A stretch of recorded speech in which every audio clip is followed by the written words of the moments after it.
Hello and welcome back to another episode of the TheFilmNerd Podcast. I'm Vince, and I am joined once again by repeat guest Mikey Bair Daniel Middleton, here to talk tonight about the Suicide Squad, the latest DCEU installment. How you guys doing? Mikey, how are you?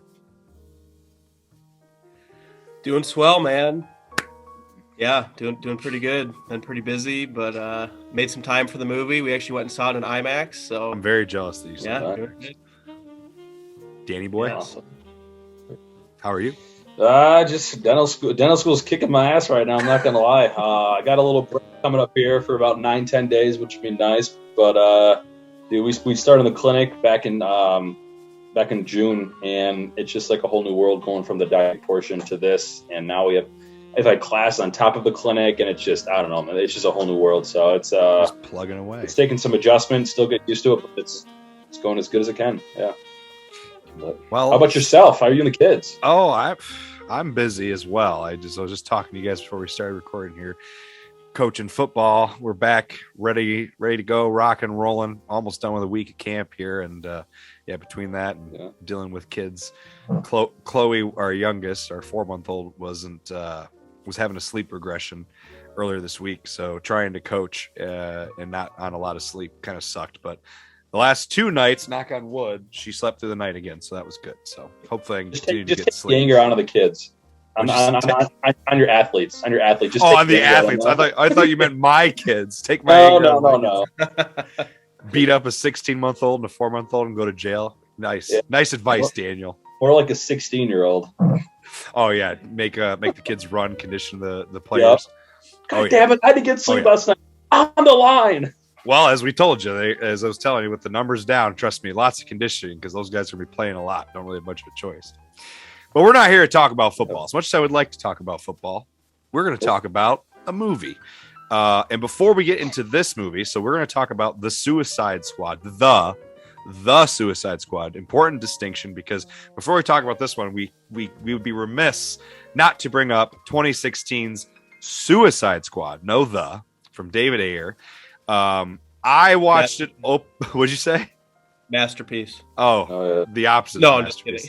I'm just My brother and I went and saw it opening night. Mikey and I were talking about this a little bit before we started, and we were really pumped to see it.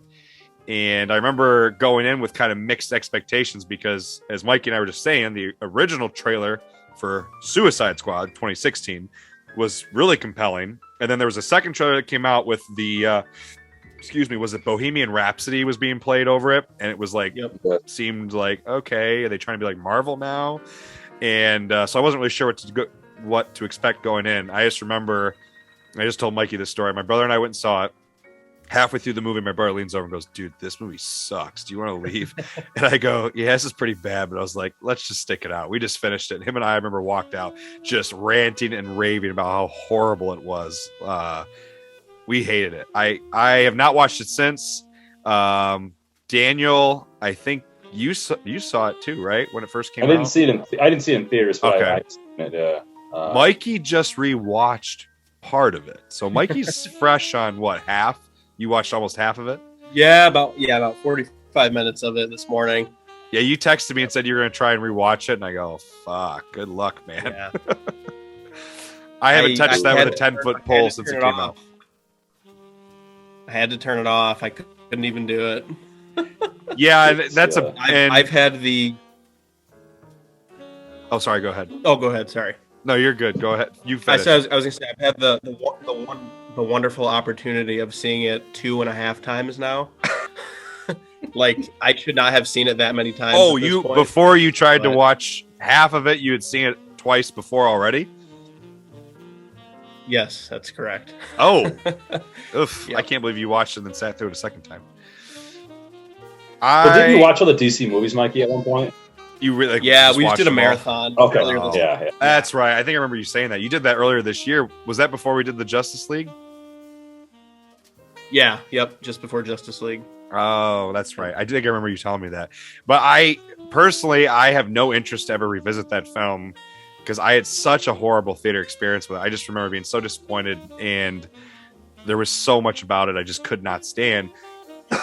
excuse me. And the thing Mikey and I were talking about before we started recording here is David Ayer now on Twitter, and even before David Ayer started getting vocal, is a lot of his fans after the Zack Snyder Justice League cut was released, which obviously we all talked about that a few months ago, and we all liked it quite a bit more than the Joss Whedon cut.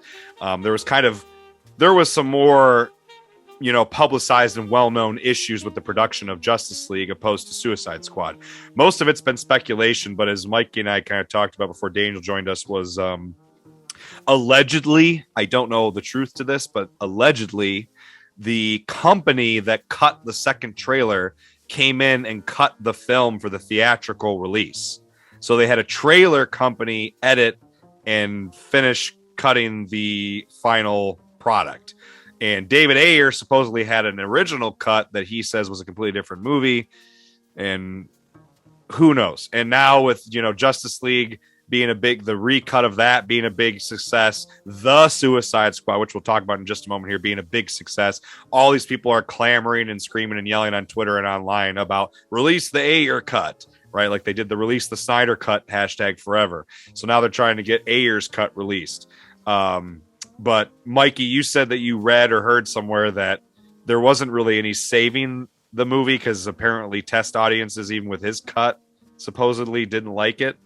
Yeah, that's what I heard. There was a producer that just came out like today or yesterday and said, he's like, Ayer, you can keep tweeting whatever you want, but we tested both versions of the film, your Ayer cut and then our cut, and they tested exactly the same crap. So they just had to release one of them. Yeah, they kind of mixed together both of them for the final cut, and Ayer's like, this is not my movie. I have a masterpiece. Oh God. Well, like you and I talked about a little bit, Ayer's not some like auteur, like legendary filmmaker. Like, yeah, he wrote Train Day. We talked about how he did. I like End of Watch and Fury. He did both of those. And there might be maybe another one. I have to look online. What else? But I mean, the guy's not some world renowned filmmaker. So it's like, what's really hiding up your sleeve here? Right. Whereas James Gunn has kind of had some big hits. I mean, obviously Guardians of the Galaxy 1 and 2 are pretty big hits and kind of, sleeper hits really in the MCU because they're just like Suicide Squad. They're kind of very weird, obscure stories within their own universe. And then James Gunn, before he got into Marvel, he made some really bizarre movies. I haven't had a chance to see some of them. Slither is one of them. Yeah, I really want to watch that one. And he's had a few after his Marvel debut that are supposedly okay, like Brightburn and I thought he was just a producer and writer on that. I don't think he directed it. Oh, okay. Gotcha. I think he just produced and wrote and was like a co-writer. I think someone else directed Brightburn. Gotcha. But yeah, I do want to kind of claim to fame. Before. That was like one of his early movies. Yeah, it was like he did some horror movies. So I would like to check out more of his stuff. I guess with that, I don't really want to spend a lot of time talking on David Ayer's Suicide Squad. I just thought it was worth bringing up. Regardless, a little bit more introduction into the Suicide Squad. I think it's worth mentioning that James Gunn was hired to do this kind of standalone sequel. It's not a direct sequel. It's in the same universe, but you don't need to watch one or the other. You can watch them both separately without, there's no really tie-ins to the films other than just the characters. But James Gunn was fired. I don't know if you guys remember, not long after Guardians of the Galaxy 2, some online lives in his mom's basement social justice warrior superhero went deep diving into his Twitter page and found tweets from like 10 years but prior of him like making really messed up jokes, like really disturbing, dark jokes. And they were pretty fucked up, but he's also a comedian. He's not just like saying to say things like, yes. Well, and if you look at his early films, again, a lot of them were like really gory horror comedy films. Like he has a very dark side to him, dark comedy in terms of his, interests in entertainment. He has a darker interest in terms of entertainment, very bizarre and obscure and weird. And some of them a lot of it was really messed up stuff, but it's not like it was things he was doing. He was just making tweets and trying to be funny. Whether you think it's funny or not, is a different story. But he got fired from Marvel, and they said he wasn't going to do Volume 3. He's back now, and he is doing Volume 3. Apparently, it's supposed to come out next year or the year after or whatever. But then he got picked up by DC to do this sequel. And so it was supposed to come out last year, I believe. Mm-hmm. I think, right? It was supposed to come out, I think, at the end of last year, and they pushed it to this year, obviously, as most things got delayed from COVID. So The Suicide Squad, we can go ahead and dive into it, right? 2021 DCEU, the DC Extended Universe superhero film, right? And it's just, if you haven't seen the other one, or if you don't know anything about it, I would recommend checking this movie out. It is streaming on HBO Max right now, or as like Mikey said, you can see it in theaters. I would love to see it in theater, but with my schedule, it's just kind of too hard to get to one right now. So fortunately, I was able to watch it twice in HBO Max in the last week.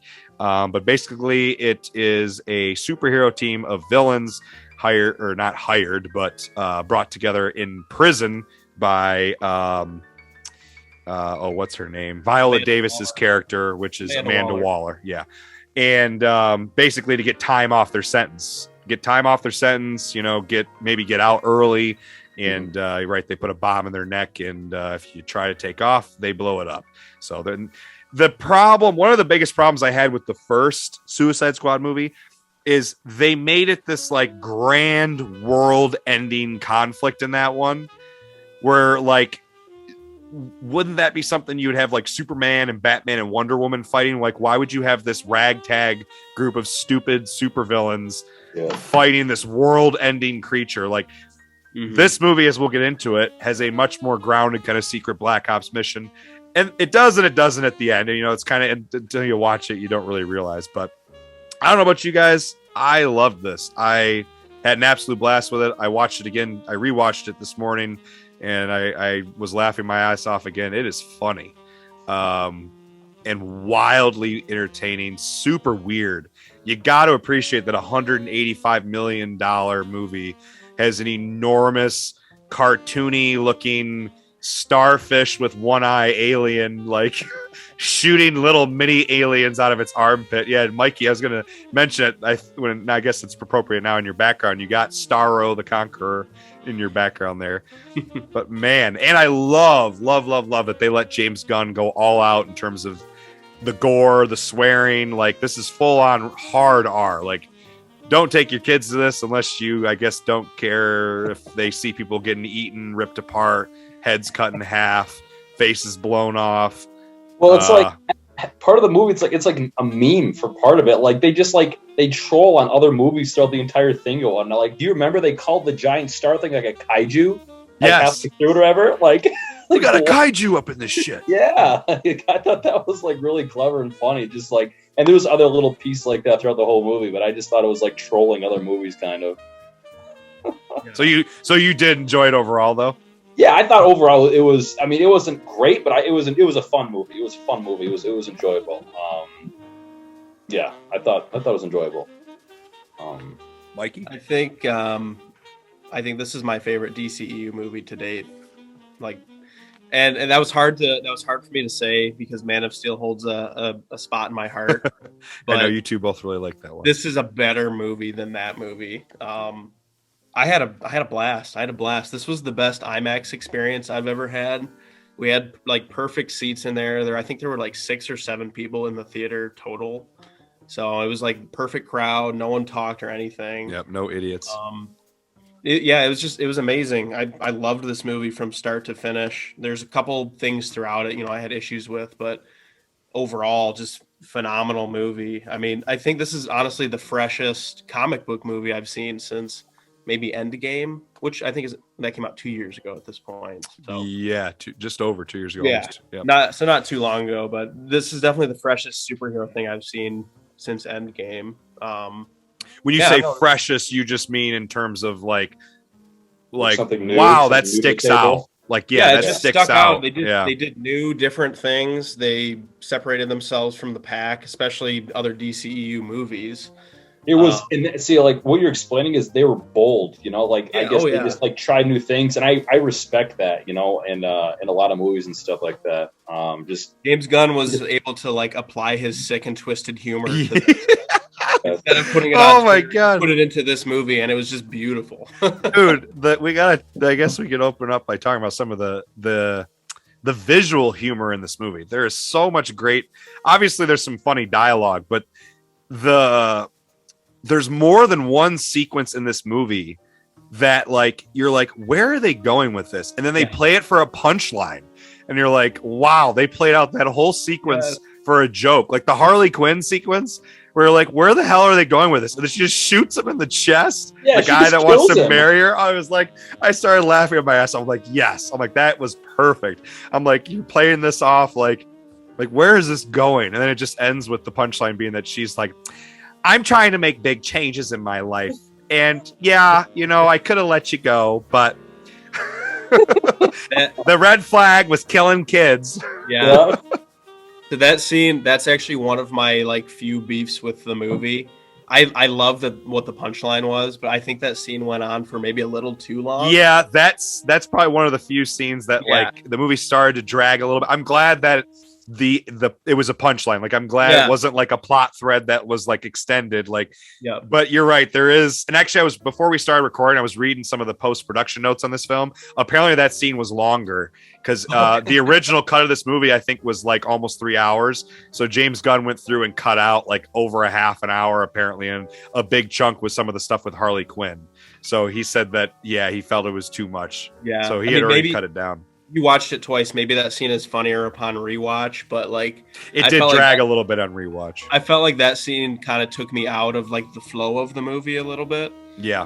But other than that, I mean, I don't know. It was the punchline just made it completely. Dude, another like drawn out scene that just ends as a huge like dark joke is when they kill all the resistance fighters. Yes. Oh my God.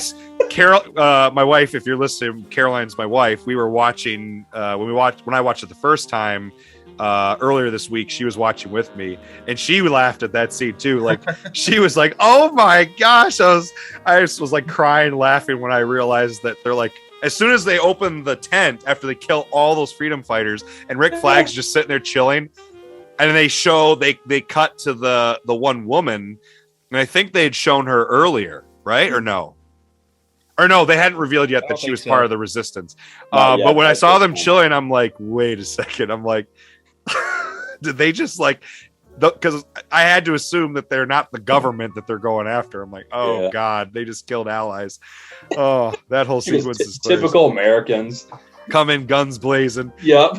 That was great too, though, because I mean, that was like the first time that we saw Peacemaker and Idris Elba. Bloodsport going up against each other, like basically measuring dicks, kind of, and like that was funny, And they show a dick in that scene. Constantly. Speaking of dicks, yeah, they do full frontal nudity in that scene. Yeah, just randomly. Like, how many $185 million movies exist where there's full frontal male nudity? I bet you this is the first. It was just so unnecessary, but I laughed my ass off when I saw that. This has to be the most expensive movie ever made with full frontal male nudity. Has to be. There's no way. This, I think it's got to be the most expensive R-rated movie ever made. I'd be curious. I have to go look, but like, you have to appreciate, pun intended, the balls on this movie. Like to just like you know what? Yeah, we don't care. Let it hang all out there. Yeah, that's my point. But I just love that they just don't care. They're like, you know what? If you're offended or you don't like it, deal with it. We're having a good time, uncensored, unadulterated. Like this is just purely James Gunn. Like they took the chains off and said, do whatever you want to do. I mean, if you go online, he's sole writing credit. No one else's credit. He wrote this as the only credited writer. So, I mean, he really did get to do what he wanted here. Yeah, and he tweeted also that like Warner Brothers did not touch this movie. He said, this is my vision 100%. So, well, and I think Warner Brothers has probably learned to stay out of after Suicide Squad, not the Suicide Squad. They've probably learned their lesson, and Justice League, between the Joss Whedon Justice League and the mess of David Ayer's Suicide Squad. I think they learned their lesson pretty quickly. Like, hey, let creatives do their thing. And they're probably looking at Marvel. And let's be honest, Marvel at this point, it's getting pretty stale visually, because I don't think outside of James Gunn's Guardians of the Galaxy films, I don't feel like Marvel gives a lot of their directors much creative leeway. Taika Waititi with Thor Ragnarok stands out a little bit, right? They're starting to do it a little bit more, like the Eternals. I've heard they basically gave full creative control to Chloe Zhao. Yeah, especially after seeing her Nomadland, which was the Best Picture winner. Yep. Yeah, I'll be curious to see that one if they really do give her full creative control. I'm also really curious to see Sam Raimi's Doctor Strange, because Sam Raimi was acclaimed for the 2 Spider-Man films. Spider-Man 3 is like, but like Spider-Man 1 and 2. Speaking of studio interference, I know we're getting a little bit off topic here, but apparently Spider-Man 3 was a result of studio interference. But they gave him a lot of leeway with those 2 Spider-Man films, and they're great. They're beloved. So I'm hoping they don't put the reins on Sam Raimi's Doctor Strange. But DCEU, honestly, if they continue to make movies like this, they're going to surpass Marvel for me. Between the Justice League movie that came out with Zack Snyder's stamp of approval, I really like that a lot. This new Suicide Squad movie, I don't know what else is in the works, but what did you see the newest Wonder Woman, that second one? Did you ever see that one? I did not. I think I told you guys that I wasn't a huge fan of the first Wonder Woman movie, and I saw that the new one got a lot of negative reviews. So I'm like, if it's like the first one was acclaimed, like had really positive reviews, and I was not really a fan of it. So I'm like, I'm probably not going to like the sequel. So I just didn't watch it though. You're a completionist. You gotta see all the DC movies. So let's put it this way: I think it's on HBO Max, so I might as well watch it. I enjoyed the first one. I thought it was okay. I thought I enjoyed it. My mom enjoyed it too, and she saw the second one, and she said it was awful. So, and my mom. If your mom said it was awful, your mom likes everything. Movies. Exactly. I know she does, because I was getting arguments with her. Yeah. So if she says it's bad, like it's I don't know. If she says it's bad, then it probably isn't very good. It's currently second to last on my list, with Suicide Squad being last. Yeah. So. Well, I'll probably check it out at some point. But let's get back to a good DC movie. We got a little sidetracked there. But so another, kind of going back to some of the visual humor, and Mikey, you and I were kind of talking about the difference between the negative surrounding the opening of the original Suicide Squad, in terms of it was just so poorly done, because they spent, like you said, 45 minutes. You just rewatched it. You said literally more than a half an hour of the opening of the film is just dedicated to just introducing all the characters, and it's so ham-fisted and it's ridiculous. Just watched it today. I turned it off after 45 minutes, which is literally when the movie starts. They spent 45 minutes introducing characters multiple times. They introduced Will Smith's character 3 fucking times, and it just drove me up the wall. I had to turn it off. But anyways, this movie, comparatively, this one has, I think, a really brilliant opening. Yes. Because when it begins, I'm like, because I remember watching some of the trailers and seeing some of the promotional work. And so, like, I didn't realize, I forgot, like, Pete Davidson, Michael Rooker, and, obviously Captain Boomerang was back, Jai Courtney. Nathan Fillion. Yeah, some of those obscure people. And I'm like, who the hell are all these people? I thought John Cena.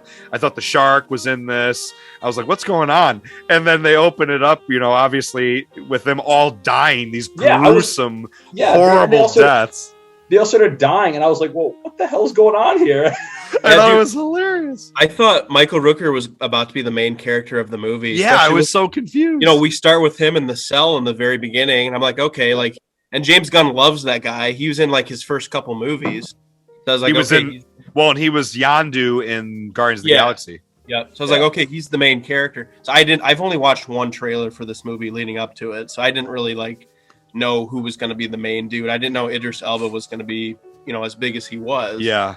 So at that point, I was like, okay, Michael Rooker, he's the guy. And then he just gets his fucking head blown up. And Pete Davidson gets his face completely, like, caved in. I was like, oh my God.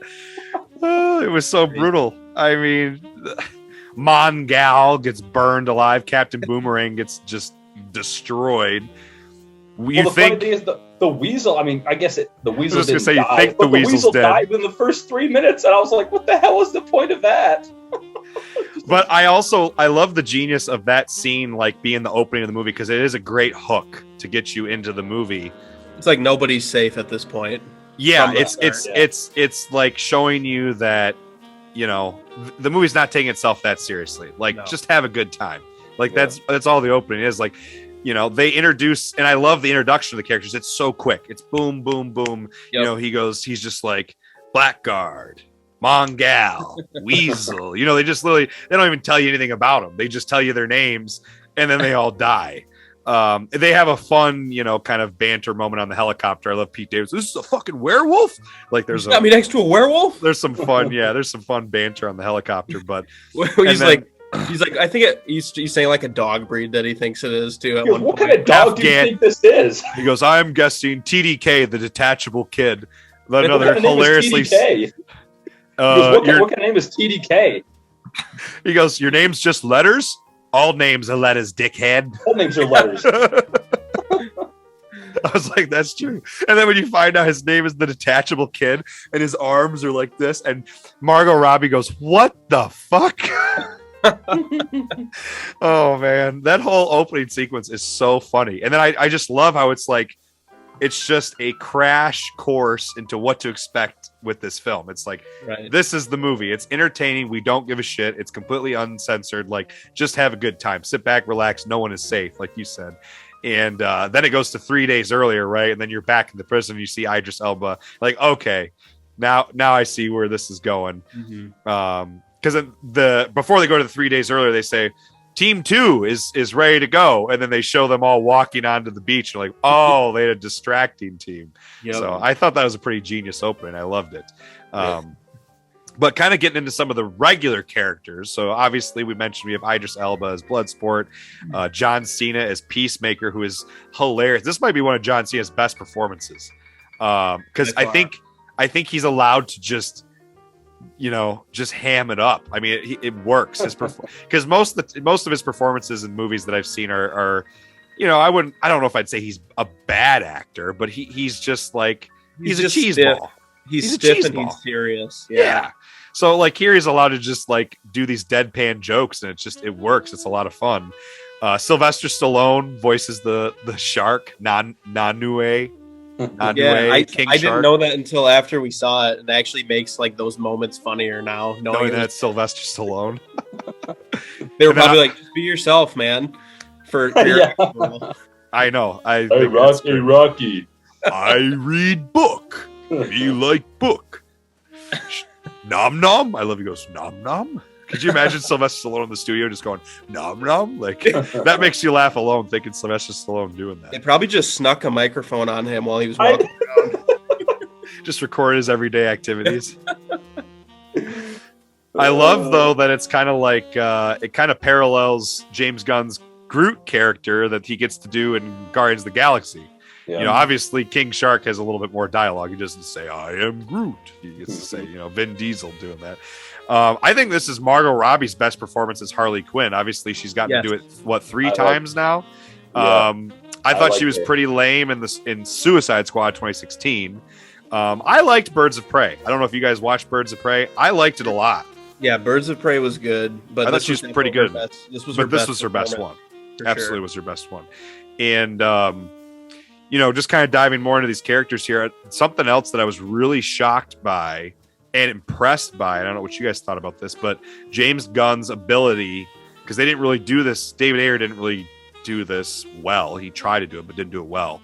But his ability to balance like the dark humor, the crazy action, the laid back, not taking itself seriously with like some emotional beats and some actually pretty investing character development.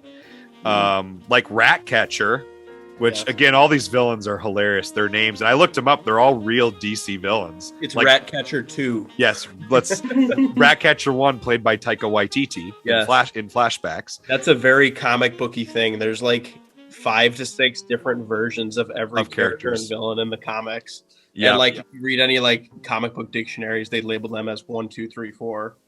So I love that they use that in the movie. Ratcatcher 2. Awesome. Oh, we couldn't get number 1. And she's like, he's dead. Yep. But her character had some of the best emotional beats. Like, yes, she also had one of the funniest moments when the sea of rats takes down the starfish. Gosh, I was about peeing my pants laughing. But like the flashback with her dad, with Taika Waititi playing her dad, was actually pretty emotional. I was like, this is great. I'm like, this they really make you care about the characters. I was expecting Taika to like just be a smartass like he always is, though. So I was like waiting for a punchline or like him to just be ridiculous.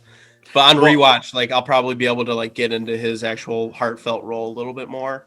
Yeah, he's never serious. So no, I know this is the same guy who made jokes about Hitler in Jojo Rabbit. Right. Played a fictional version of Hitler as a joke. So yeah, everything's a joke to him. But I thought his little performance made that character very, emotional and kind of resonated. We got to talk about Polka Dot Man. Oh my gosh, another hilarious character. And his mom. Love his mom. Oh my god. When the scene where he turns around, I see her everywhere, and all of them are her wearing the different costumes. I was like, oh my god. Or when the starfish turns into her. That was the funniest moment of the movie for me, when the starfish was his mom. Like, I'm glad they didn't just say it. I'm glad they showed it. Oh my, I laughed so hard when I saw that. Turn around and he blows her ankle out with his polka dots. Oh man, what a weird character though. It's an interdimensional virus and his face like swells up with these polka dots and he has to barf them up. He has to expel them. Yep. When he goes into the bushes and starts puking them everywhere. But even that character, like, they do a good job developing him. Like, he has a very short scene where he talks about his mom tried to turn all of his siblings into superheroes working at Star Labs, and a lot of them died. It's kind of crazy. Bloodsport, a little bit of character development too. With his daughter, obviously. I think that's what I liked most about this movie is they didn't spend a ton of time on any individual character. They gave you a little bit, right? And the little bit that they gave you, I thought was enough to make the movie move along in a way that you cared about the action. Because for me, I say it all the time to people. One of my favorite things about movies are the characters. I need characters, unless it's a movie where the characters don't matter so much, and that's kind of the purpose. But for a movie like this, it helps to kind of care about the characters a little bit, even though it doesn't take itself too seriously.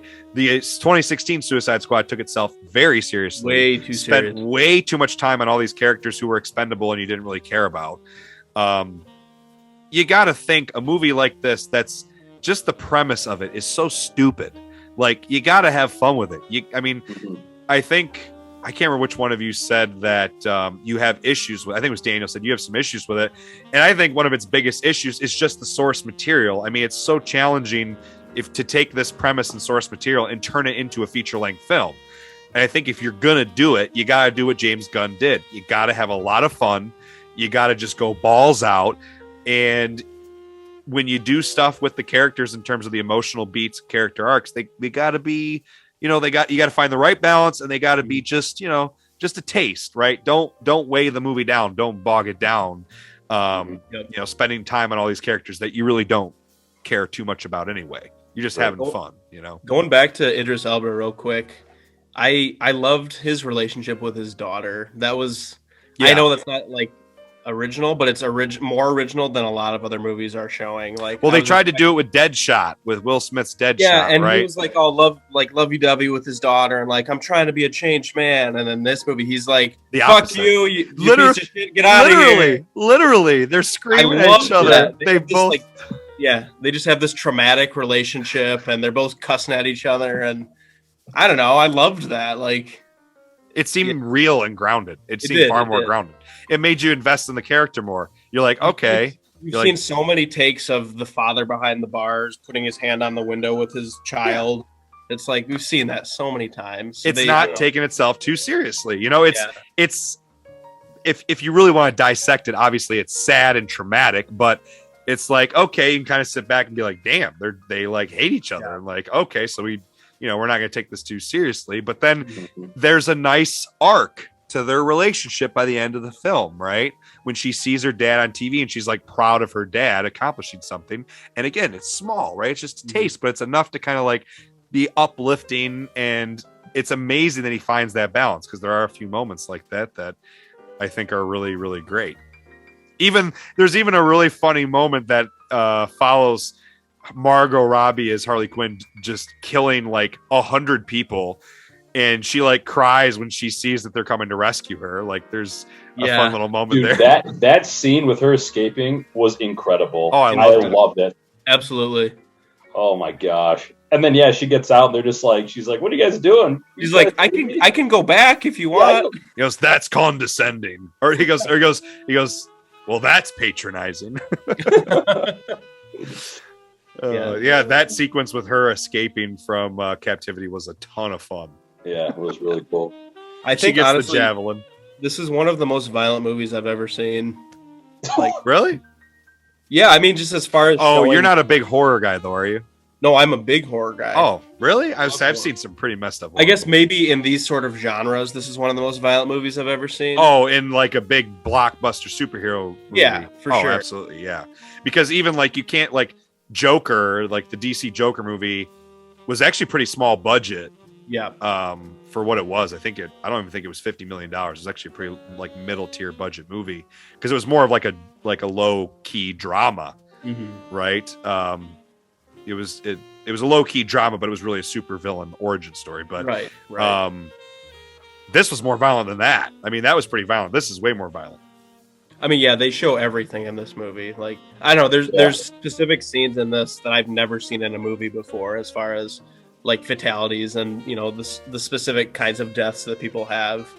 Just crazy gory stuff. Speaking of crazy gory deaths, the scene where King Shark rips the guy in half at Jotunheim, that was a practical effect. That shoots behind him. That was a practical effect. Are you kidding? It was a prosthetic. Yeah, I was reading up on like some of the behind the scenes, the making of.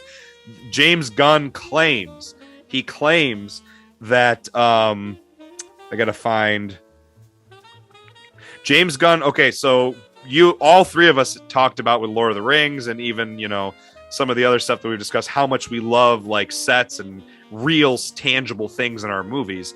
James Gunn said that he believes, I guess someone can go and try and verify this, but he claims that for this movie, the biggest sets ever were built for a Warner Brothers film. I heard that. So they built a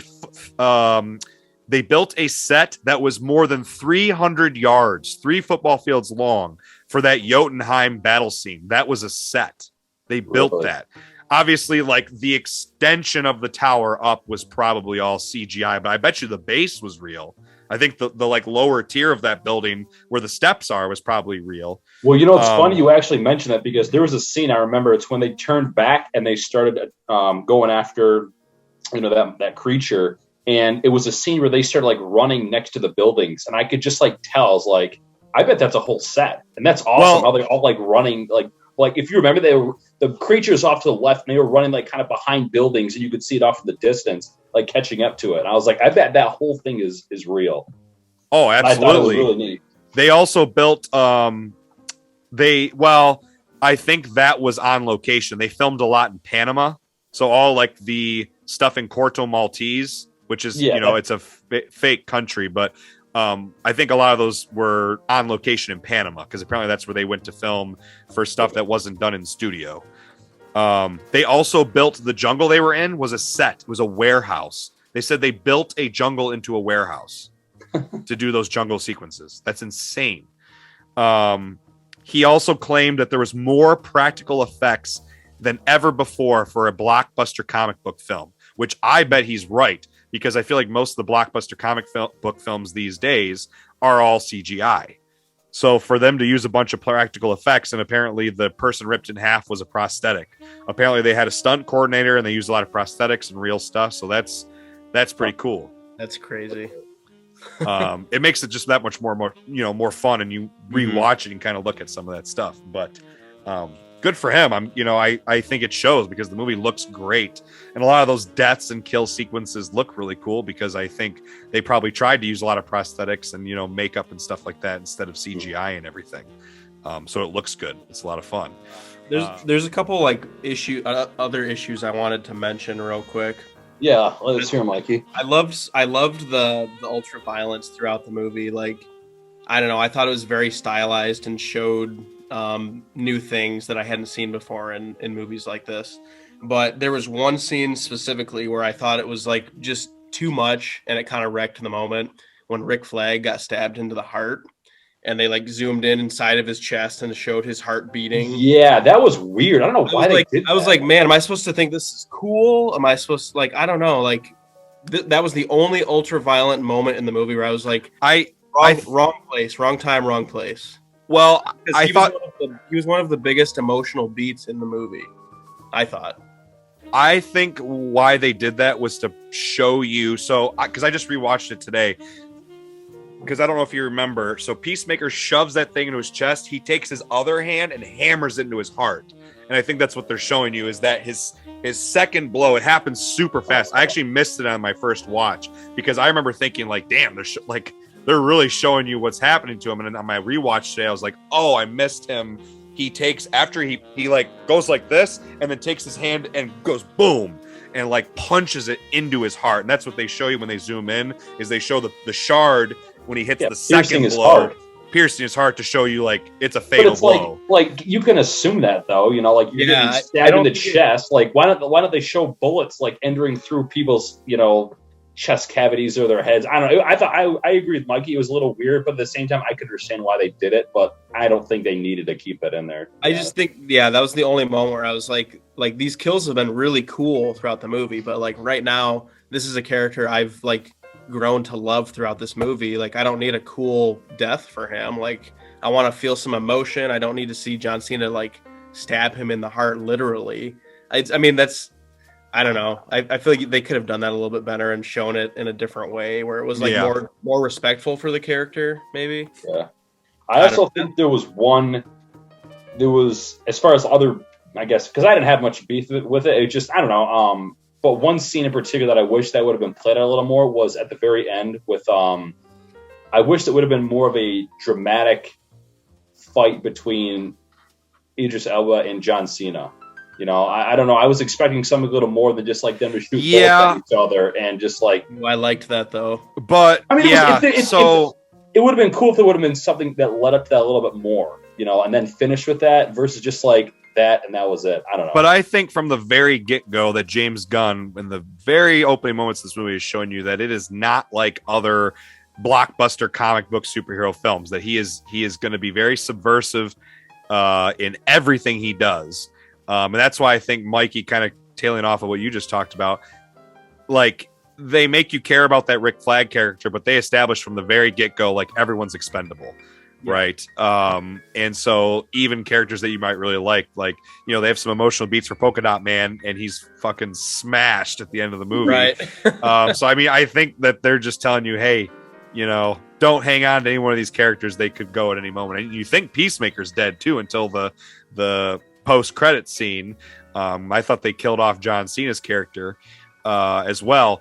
But, why, since this is just not a typical comic book film, why have, a standoff between characters? I think it's pretty great that they both measure dicks throughout the movie, especially rewatching it today.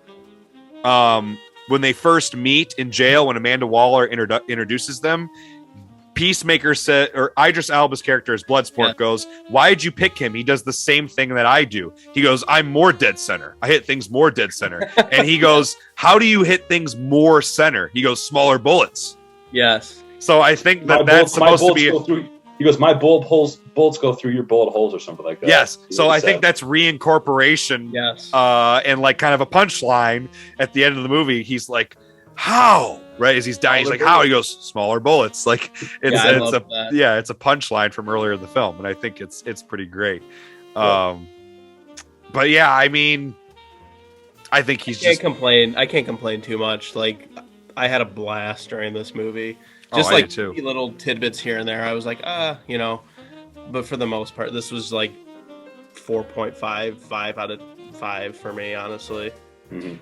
So. Before we get into official ratings, there are a couple more things I want to talk about. What did you guys think about? What do you guys think about the music? So one thing that we complained about with the other Suicide Squad movie, Mike, Daniel, I don't know if you were talking with us before we started recording or if you heard this part, but God, the music in the original Suicide Squad has no purpose. Like it's like they just assembled a bunch of pop music tracks just for the sake of the fact that they're pop music tracks. Well, there wasn't a true soundtrack, was there? Like there was no actual composer. There was that guitar riff with the doon doon. And then there was in the first one. In the first one. Oh, the first movie. Yeah, in the first one, there's a bunch of like just random songs. It's just random pop music. Yeah, they have Eminem songs by Queen, rock and roll. Like they have like 6 different genres mixed throughout. It's just terrible. It's not purposeful. Yeah. None of it seems to have any reason for being there except that's a popular song. This movie has like some obscure, other than the Johnny Cash song that opens up during the Warner Brothers insignia at the beginning of the movie. Most of the songs in this movie I didn't really even recognize, but I watch everything with subtitles, and you guys probably could hear some of the lyrics anyway. A lot of the lyrics had to do with like when the songs were being played with like what was happening in the scene. Like there's a scene when they're driving, they're captured by the government, and the song's talking about rain, and it's pouring rain on the highway. So like a lot of the songs I think were pretty purposeful, and they weren't like just there for the sake of being, like popular songs. Like, cause I didn't really even recognize any of them other than that Johnny Cash song at the beginning. And then there was a good score. There was a few good compositions. I really liked the theme, the guitar and the drum kind of theme. I was gonna say the songs for me, they fit well, but they didn't stand out in any certain way. Like Guardians of the Galaxy has very prominent songs. I don't think they were as prominent as Guardians of the Galaxy, but I think the score in this movie really stood out. Yes. I noticed their theme quite often throughout, as well as just they played it a few times. Yeah, I mean, I was in IMAX, so it was loud as shit. So we had like booming bass in the music, and just different things. I feel like the score was the strong part of this movie, not the music.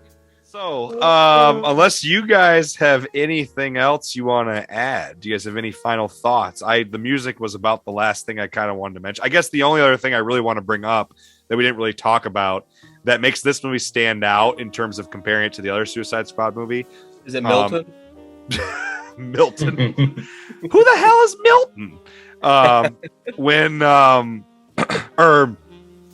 Comparing this to the other Suicide Squad movie, but it fits right in line with James Gunn is the colors, right? And the visual. This movie is so much brighter and more vibrant, better lighting. The other Suicide Squad movie, and Mikey, you could probably attest to this, outside of like the really cheap editing, like gimmicks that they do, most of the movie is dark and drab and gray. It's just dingy and depressing and and hard to look at. This movie is like the whole time. This movie is like gorgeous. It's like it's very reminiscent of the Guardians of the Galaxy movies, how it's just like eye-popping colors, lots of cool stuff with the camera, lots of great in-camera visuals and stuff. I just think James Gunn, hell of a job with this movie, and I hope DC continues to take these kind of risks with these crazy, bizarre movies. And I love that they let it be rated R and all balls out, and I'll be curious to see what they do next. But do you guys have any other final thoughts you want to add? I like it when companies are bold. I don't know. I like it. Absolutely. New. $185 million movie with a dick in it. I was going to say the Starro character, I don't think any comic book fan ever expected to see that villain or that character on the screen. Yeah, I looked him up. He was like, his first iteration was like in the 1960s. 1960 in Brave and the Bold with Justice League of America, which is actually right here. Yeah, look at that.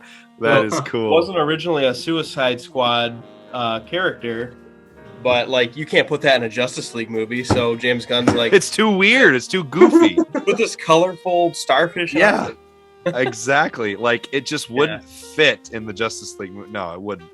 Yeah. I mean, I don't know if they continue with this kind of brand. Maybe they can try and do something more lighthearted with the Justice League. But I felt like they tried to do it with the Joss Whedon one. It didn't work. I don't know. No. Who knows? You get the right filmmaker, you never know, I guess. Yeah.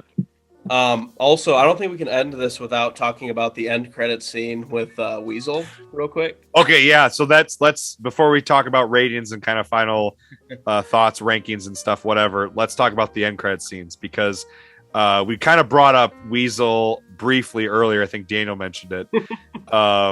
You think he's dead at the beginning of the movie, and then after they show the final title sequence before the credits start, all of a sudden they cut to Weasel just laying there on the beach, and it's seemingly not that long after he had supposedly died because it's still dark on the island, unless it's days later. I don't know. And it just happens to be night, but all of a sudden he starts coughing and sputtering, and he sits up. He's like, he starts waddling away. Yeah, that thing is so ugly with his eyeballs going like this. So I guess James Gunn's brother, Sean Gunn. Yeah, he did the motion cap for that character, and the noises. I think he made the noises too. Oh my god! That's it reminded me of like that Smeagol from the Lord of the Rings. Like, oh yeah, just something weird. I laughed so hard at that scene. I think that scene, and then when when Starro turned into that guy's mom, those were the two scenes I laughed at the hardest. Just hysterical. Man. Well, and then we got to talk about the post-credit scene. And that's kind of, unless you guys have any other thoughts, we can kind of wrap it up with this. But John Cena, as Peacemaker, thought to be dead, somehow survives a bullet to the throat. I guess we'll suspend our level of, disbelief there. I don't know how you can survive a bullet to the throat, but apparently he does, and he's in ICU. They find his body in the rubble. Apparently he didn't bleed out. And they have a confirmed TV show with his character. Do you guys know this? You know this? Yeah, James Gunn has written and directed it, and it has. Yep, it's already done. Yep. It's already done. So it's going to be called Peacemaker. It's going to be on HBO Max. It's a spin-off series that's going to be after this movie and a prequel for the character. It's going to kind of go back and forth. But yeah, it's set to premiere January of next year. So in less than 5 months here, it's supposed to be coming out. So I'm looking forward to it, especially with Gunn. Gunn wrote every single episode. He's one of the producers and creators, and I think he directed half of the episodes. Okay. So it's basically his love child. I mean, I trust James Gunn at this point. I don't think he can do any wrong. So, and I think if it's as unadulterated, uncensored as this movie, I think it's going to be a blast. I think it has to be. You can't censor that character now after you've already shown that he is like super violent and like foul mouth. Like you can't censor him. So it's probably going to be very adult. Literally, look at the poster for this thing. Oh, it's probably not going to work because it's too bright. Him and his whitey tighties? No, it's... I don't even... Well, here, let me try this. Here, this might work better. That was hilarious. Nice. It says, fuck, the Peacemaker. Or it says, fuck, it's Peacemaker. That's the poster for the show. Only on HBO Max. So they really must be going, just as crazy as they did with the movie. So I'm excited. I'm excited. When he was in his whitey tighties in the movie, I also just died during that scene. What the hell is that about? He goes, "You're in your whitey tighties." He was like, "That's racist." That's racist. Oh man. Well, all right. So Mikey, you kind of already said you would put this as your number one. DCEU, you said you say 4.5 or even a perfect rating? Yeah, I'm kind of back and forth. I probably would say 4.5 to 4.75. It's currently number one on my letterbox for the DCEU, but I think it can fluctuate with Man of Steel for me. They're two different movies. But I don't know. I had a blast watching this. So, Danny boy, how high would you put it? I know we did rank when we did the Justice League. We all did our rankings.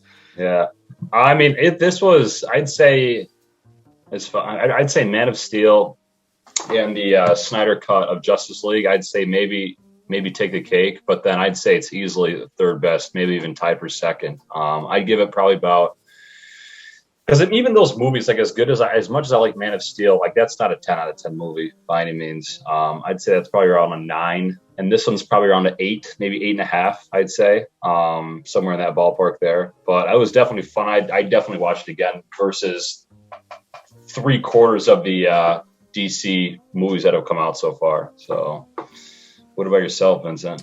Yeah, I got this at number 2. I loved Zack Snyder's Justice League, as you guys probably remember when we did that. Mm-hmm. That's my favorite. I really want to rewatch it. It's just a matter of finding 4 hours, unless I split it in half, because I think wasn't there an intermission if I remember, so I could split it up. But even to find 2 hours and 2 hours, maybe soon. But yeah, I got this one as number 2. I loved it. I don't think it's a perfect movie. I don't know if it would ever be a perfect movie for me. Just because, and it's nothing that James Gunn did wrong. To me, it's just the source material for what I want out of a perfect film. I just don't think, for me personally, you could make a perfect movie out of the Suicide Squad, because for me, I really want like a core 1, 2, or 3 like characters that you can really invest in, and there's just so many. But that's okay for what this is. But I think for what it is, it's almost perfect. That's what I would say too. For what it is. For the source material, what they had to work with, it was pretty darn good. But and this is just personal bias, like you're talking about, for an overall movie that I think is, perfect or very good. Yeah, it doesn't take the cake for me. But but given I would be like 9, like right around a 9. I don't think I would go up to a 9.5. I think I'm hanging right at about a 9. I think it's about as perfect as a Suicide Squad movie can be for what it is. I just don't think you can get much better than this for what it is. I mean, okay. So before we hang up here, I guess this is just movies in general. What is a perfect movie? Is there a perfect movie? I know that's always a thing that I talk about with people. What's that? Citizen Kane. Citizen Kane is a great movie. I've watched it a couple times. It's actually really great. I like that movie a lot. I think for what that movie is, that is a perfect movie in its time for what it is. But to me, a perfect movie falls on a couple things. Does it work for what it's trying to go for? Right? Because a perfect comic book movie isn't the same as like The Godfather, like to me, like The Godfather, Godfather 2, like those are perfect films for gangster movies or all-time great movies.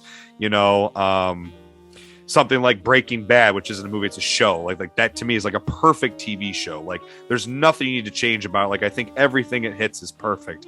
It's a Wonderful Life to me is a perfect movie. Like for a inspirational holiday classic, you can't get more perfect.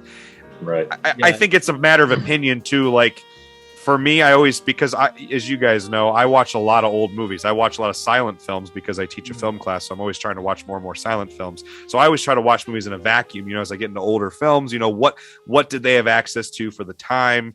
Are they being as creative as possible as they can be for that time? Like a movie like Citizen Kane was so ahead of its time because no one else at that time was doing things with the camera like Orson Welles did. He stuck the camera in the floor of sets and did the, there's a name for it. There's an industry term when you have an upward angle with the camera from down on the floor. I can't remember what it's called, but he was one of the first people to ever do that. People just weren't doing things like that. So, and if you want to get back to the movie that we're talking about right now, The Suicide Squad, how many $185 million blockbuster comic book films do you see that are this bold, over the top, blood and guts and killing off the characters, having a blast? Like, I just think for me, it's about intent. It's about intent and execution. That's the same for me. That's how I rate movies as well. Yeah. And is there really a perfect movie?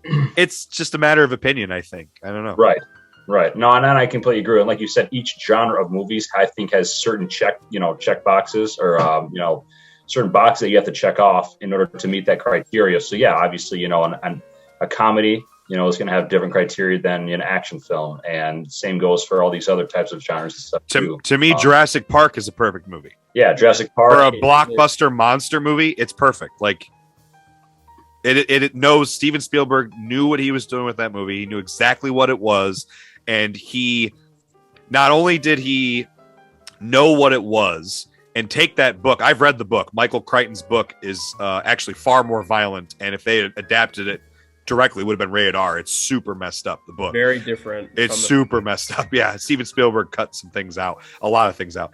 But he knew how to take that source material and just make it into a crowd-pleasing blockbuster film, while also pushing the limits of what you could do in terms of special effects, practical effects, all of that. So I think that's another element too. Like with what you have available and what you're trying to do, are you being creative? You know, are you pushing the limit of the medium? Because to me, one of the biggest crimes for a movie, in terms of a bad movie, is to be visually boring. You want to hear my opinion? That's the medium. That's the medium. It's visual, right? So if you have a visually boring movie, what's the point? You know what movie that's going to shock you that I think is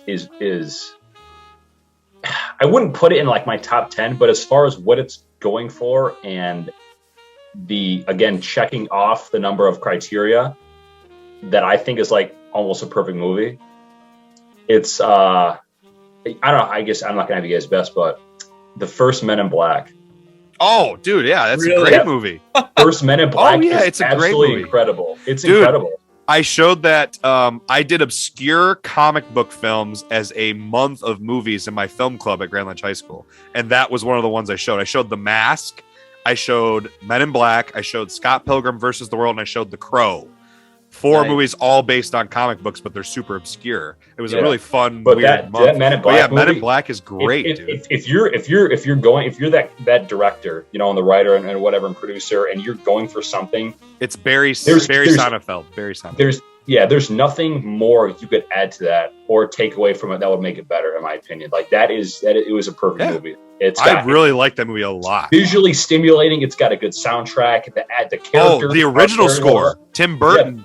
Or not Tim Burton, Danny Elfman, who works with Tim Burton, did the score for that. The music is great. It's incredible. It's so good. And just like you mentioned, the color. I can hear you talking about it. I can hear the theme in my head for that movie. Yeah. The opening theme when the mosquito or firefly? Dragonfly. It's a dragonfly. It's flying around. It's really great. Yeah. Dude, it's great.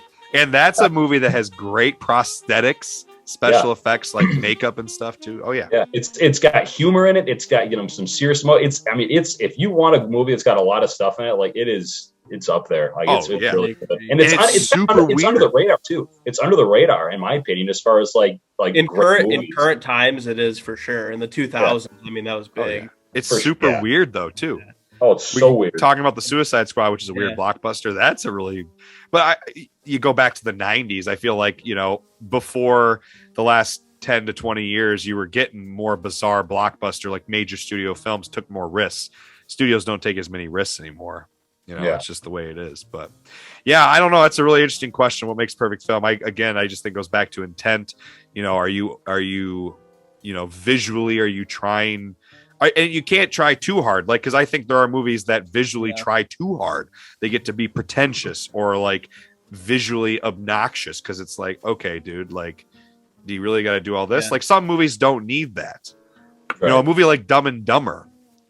Sit back. I think, speaking of Dumb and Dumber. Nice. That's awesome. Right there. One of my favorite movies of all time. I think it's pretty much perfect for what it is. Slapstick comedy. Sit back, let Jeff Daniels and Jim Carrey do all the work. That's really all you need. So it just depends on the movie, the genre, what they're going for. Totally depends on, exactly what you said. And I wouldn't say a movie like Dumb and Dumber is better than a movie like Casablanca or Pulp Fiction. You know what I mean? It's like, I would call them like both perfect movies for their genre, what they are. But exactly. Yeah. And yeah. I feel like my like 2 perfect movies are The Departed and Alien. Like, Departed probably those are both of my favorite all-time favorites. Departed isn't probably even in my top 10, but like as a movie and its structure, I like that movie's just phenomenal. And Alien is one of my favorite movies. Oh, Mike, I know you love the Alien universe. Oh, it's so good. I knew it. Yeah, other movie I think is very good too. And once again, it's got a great score. Not as visually stimulating, but it takes place again with Tommy Lee Jones, but it takes place more in a real life setting. Is The Fugitive with Harrison Ford. I think that's a phenomenal movie. I don't know if I've ever watched the movie all the way through.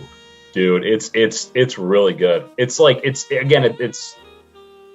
there's nothing visually stimulating about it. I have it on DVD right here, and I don't think I've ever actually watched it. Pop it in, man. It's really good. I think I picked it up for like a couple bucks one time and just never got around to watch it. Yeah, I know that's one I think I've seen clips of it on TV. I've never sat down and watched it. I really got to check it out. Mm-hmm. Well, all right, guys, that was kind of a fun random conversation to end our talk here on the Suicide Squad. I hope you enjoyed listening. Hopefully you watched the movie. If you did not, it is streaming currently on HBO Max, The Suicide Squad. Not Suicide Squad, The Suicide Squad 2021, written and directed by James Gunn. Not 2016, written and directed by David Ayer. Make sure you know that important distinction. Thanks again for listening. The Ohio State. Thanks again for listening along, Mikey and Daniel. Thanks for joining me. We'll be back again with another episode very soon. Actually, as soon as I get off with these guys here, or as soon as I finish or stop recording, I'm going to talk to these guys about we got to do our next Lord of the Rings episode. So I'm looking forward to getting that recorded, and probably later this year, or maybe early next year, talk about The Hobbit, because now with the show not coming out till next fall, we got a lot of time now. So well, stay tuned for that. It'll be out at some point. Who knows when, but it'll be out soon. Thanks again. I'm Vince, Film Nerd Podcast with guests Mikey Bair, Daniel Middleton. Go watch some movies.